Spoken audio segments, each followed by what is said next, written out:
Spoke is a YouTuber that hosts 100-day events with a twist each weekend. This week I participated in the Every Minecraft Day Water Rises challenge. It was definitely more scuffed than the past events, but it was pretty fun nonetheless. I should mention that this wasn't as epic as the last Apocalypse 100 Days. Gear was much more sparse and water PvP is not very exciting. Some interesting stuff happened though. Also, I'd like to thank everyone for 1,000 subscribers. I hoped I would reach this milestone with the Apocalypse video, but we absolutely crushed it. I'm almost at 1.5 thousand subscribers 4 days after posting the video. And if you're new to the channel, I would appreciate it if you subscribe and left a like on the video. Let's get to it. I knew from the start I would get hunted down this weekend. Aside from the logical, I also got many messages claiming they were going to take me down, so I had to prepare properly. I created a few alliances with different factions, namely the Watchers and TMTC. I also joined Shojiro's newly made team, Lunaris. Like I mentioned before, this event was not smooth at all. Launch was a disaster and they had to turn whitelist on when the player base got too small to let scores of players in at once so the server wouldn't crash. It was impossible for me to join through this method, so I went to bed and waited till morning. When I was finally able to log in, the world was already filled with water and it was difficult to hide and gather resources. Surprisingly, Anarchy was the group to give me my starter gear, even though I had refused an alliance previously. I met up with my contacts in the Watchers, and we went around killing people along with Anarchy from there. After a few hours, they mentioned they had one piece of sugarcane. We decided to make a disconnected skybase and grow the sugarcane out, meanwhile fishing for enchanted books. After an hour or two, we finally had the enchanting table, and I created a Prod 2 Sharp 2 set to go and kill people. Though as I stated before, the water PvP is not very interesting to look at, so I'm afraid I won't be doing a montage like last time. I could, however, show you what happened here.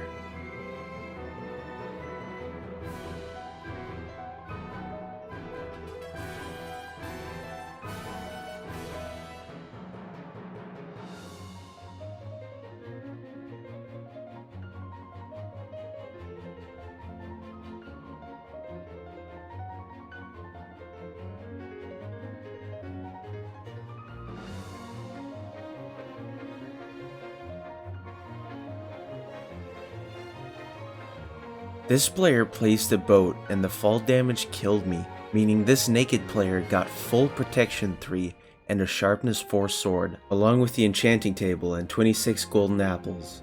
That is the strongest inventory on the server that this new player just got equipped with. My team chased him and backed him into a corner where he logged out.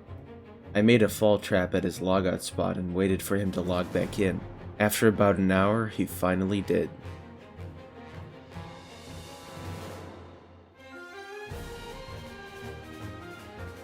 You might have noticed there's a scoreboard on the right of the screen. That's a kill counter. Now with my items back, I could get started on ranking in the kill counter. Bulgaria tried to fall trap me, but I saw through it this time, wiping out their camp. It's been hours now and I've been number 1 in kills for a long time when I'm told there's a large group swimming around. It's Bulgaria.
Apparently the group of 20 you see here was fishing for hours to get depth strider books and applied them to their armor.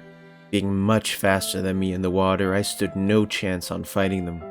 They would also log out if I ever got them low and log back in when I was fighting their teammates, so there was no way for me to even whittle down their numbers. I started fixing my armor and grinding more gapples when I started feeling extremely tired. I'd been up for so long, so I decided to take a nap for a few hours and come back for the crowning ceremony. But my alarm malfunctioned and I slept through the entire thing. Watching the livestream back, Spoke did want to hand me a crown because I retained my #1 kill spot. Even when I was napping, I just wasn't there to receive it. Overall, this challenge wasn't that great due to excessive lag and water PvP. GG to everyone involved. We'll get him next time.